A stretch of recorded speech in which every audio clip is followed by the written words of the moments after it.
Pada bahagian pertama, kita mengajak muslimin muslimat untuk mengenal Allah Subhanahu Wa Taala. Adapun kaedah cara untuk mengenal Allah Subhanahu Wa Taala itu ulama-ulama terdahulu membahagikannya kepada 5 makam, 5 bahagian, 5 tingkatan, ya, 5 peringkatnya. Pertama, kita mengenal Allah. Yang kedua, kita mengenal diri. Yang ketiga, kita mengenal mati sebelum mati. Yang keempat, kita mengenal tidur. Yang kelima, kita mengenal mimpi. Pada bahagian pertama, syukur, alhamdulillah, kita telah selesai membicarakan tentang mengenal Allah dan mengenal diri. Muslimin muslimat yang dirahmati Allah sekalian. Adapun slot yang kedua ini, kita nak membicarakan tentang mati sebelum mati.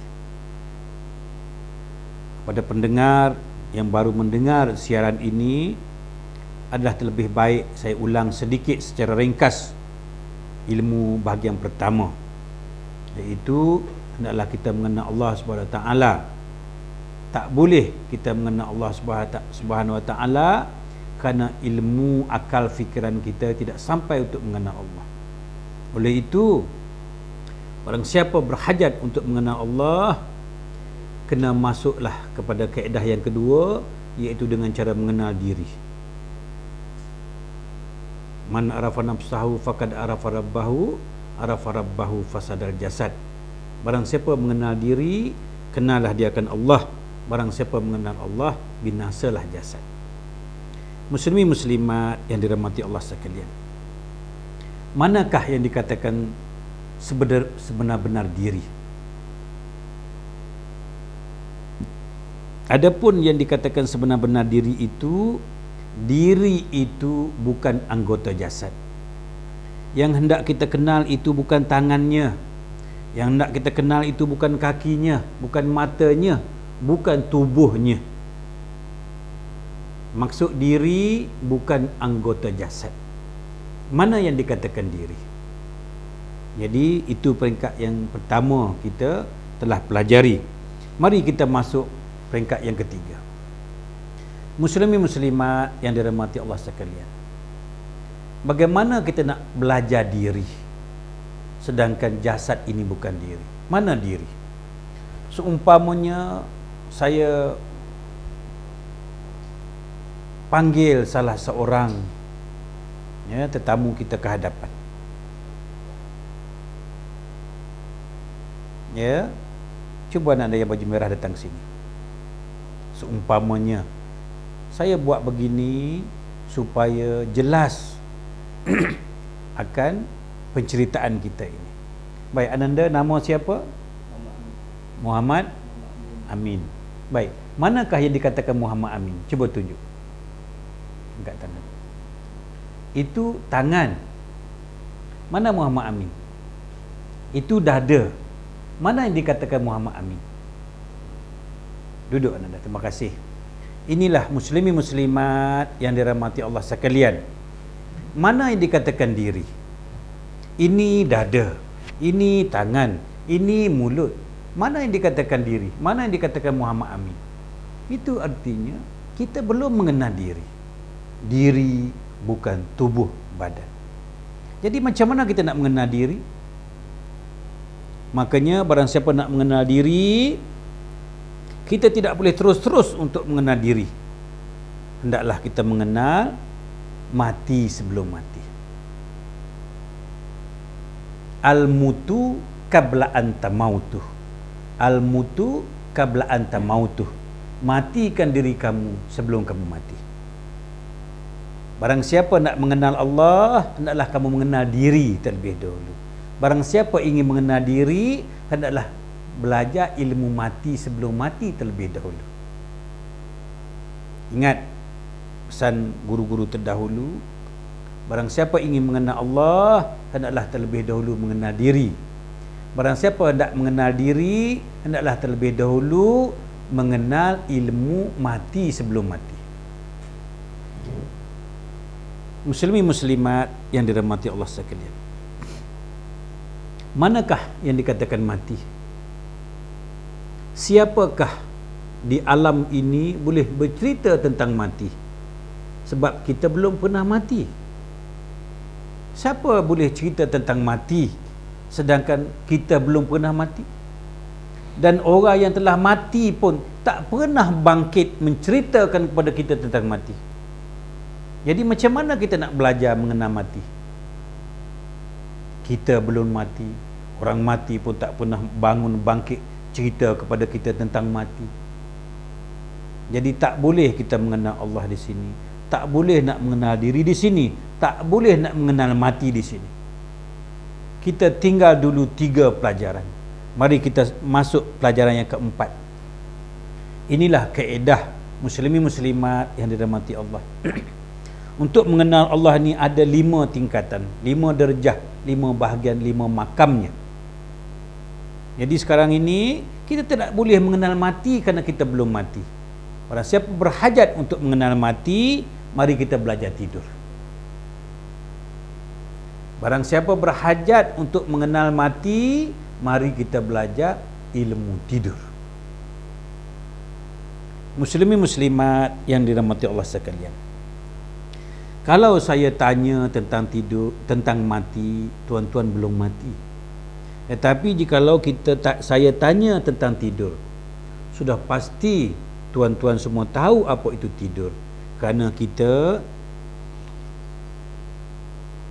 telah tidur setiap hari. Jadi tidak payah kita belajar yang susah-susah, mari kita belajar yang senang. Kalau mengenal Allah itu susah, kalau mengenal diri itu payah, kalau mengenal mati pun susah dan payah, mari kita mengenal yang senang, iaitu mengenal tidur. Saya tahu muslimin muslimat yang dirahmati Allah sekalian, semua kita ini tidur. Persoalannya di sini, apakah artinya tidur? Memang pelajaran tidur ini senang kerana semua orang tidur. Tetapi apakah pengajarannya? Daripada tidur, untuk kita ambil pelajaran tidur untuk mengenal mati. Ambil pelajaran mati untuk mengenal diri. Ambil pelajaran diri untuk mengenal Allah. Jadi sekarang ni apa yang dapat kita kutip, dapat kita kaji dan dapat kita faham melalui tidur? Muslimin muslimat yang dirahmati Allah, tidur itu, kata Rasulullah, tidur itu saudaranya mati. Barang siapa tidak tahu nak mengaji tentang mati, mari kita mengaji tentang tidur. Kerana tidur itu saudaranya mati. Saudara ini artinya kembarnya mati. Kembar ini artinya adik-beradiknya mati. Jikalau kita tidak boleh mengenal abangnya, kita mengenal adiknya. Sebab dia bin yang sama. Jadi kalau kita tidak boleh mengenalnya mati, mari kita mengenal tidur. Kerana tidur ini saudaranya mati, adik-beradiknya mati, kembarnya mati. Muslimin muslimat yang dirahmati Allah sekalian, marilah pada kali ini kita belajar apa itu tidur. Baik. Di dalam tidur ada ketikanya kita bermimpi. Makam yang kelima, tingkatan yang kelima untuk mengenal Allah itu, iaitu melalui mimpi. Ya, barang siapa mengenal mimpi, kenalah dia akan tidur. Barang siapa mengenal tidur, kenalah dia akan mati. Barang siapa mengenal mati, kenalah dia akan diri. Barang siapa mengenal diri, kenalah dia akan Allah. Jadi pelajaran yang kelima, kita mengenal mimpi, supaya dapat kita mengenal tidur. Kalau kita terus-terus mengenal tidur, macam mana kita nak mengenal tidur? Kita sedang tidur, kita tak ingat apa-apa, pun tak boleh kita mengenal tidur. Mari kita mengenal mimpi. Dari kenal mimpi, dengan sendirinya kita akan mengenal tidur. Baik, muslimin muslimat yang dirahmati Allah sekalian, Contohnya, pada suatu malam kita bermimpi dikejar harimau, maka berlarilah kita dengan sepantasnya, melarikan diri dengan selaju yang boleh, mengatur langkah yang panjang, lari daripada dikejar harimau. Kemudian kita terjun sungai, kita berenang. Alhamdulillah, dengan izin Allah kita sampai ke seberang sungai. Lepaslah kita daripada musibah. Lalu kita terjaga daripada tidur. Muslimin muslimat yang dirahmati Allah sekalian, selepas kita terjaga daripada tidur, saya ingin bertanya, barang siapa ingin belajar tentang mengenal Allah, kena belajar dulu arti mimpi. Dalam kita bermimpi, benar tak kita berlari semasa dikejar harimau tadi? Benar, kita berlari menggunakan kaki. Benar tak kita terjun ke dalam sungai? Benar, kita berenang basah habis akan sekalian tubuh badan kita, sekalian baju seluar kita. Benar tak dalam mimpi itu kita penat, kita letih? Benar.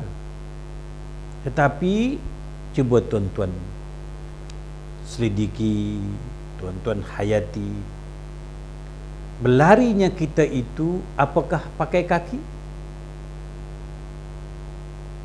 Berenangnya kita itu apakah pakai tangan? Dan masuknya kita ke dalam sungai itu apakah diri badan kita basah? Apa pengajaran daripada mimpi?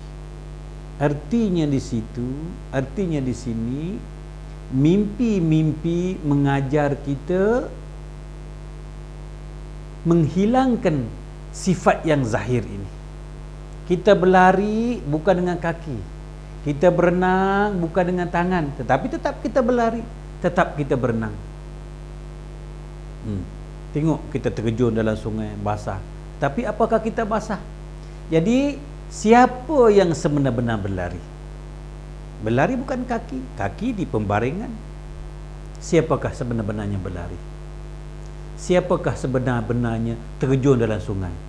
Itulah sebenar-benar diri.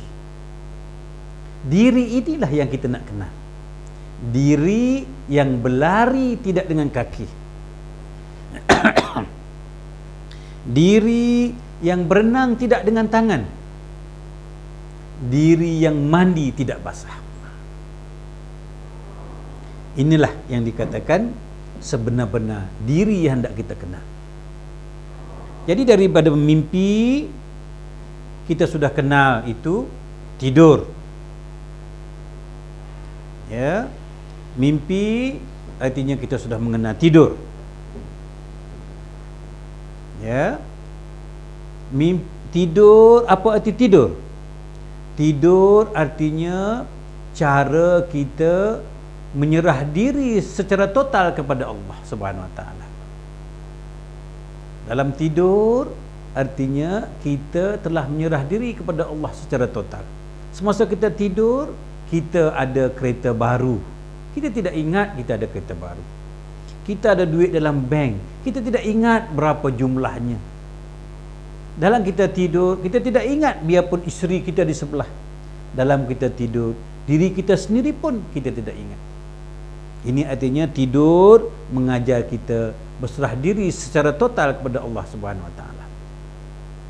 Jadi tengok dalam mimpi, ya, jasad di perbaringan. Siapa yang berlari? Yang berlari itu diri sebenar-benar diri, bukan anggota jasad. Ya, muslimin muslimat yang dirahmati Allah, diri sebenar-benar diri itu bukanlah anggota jasad. Siapakah sebenar-benar diri?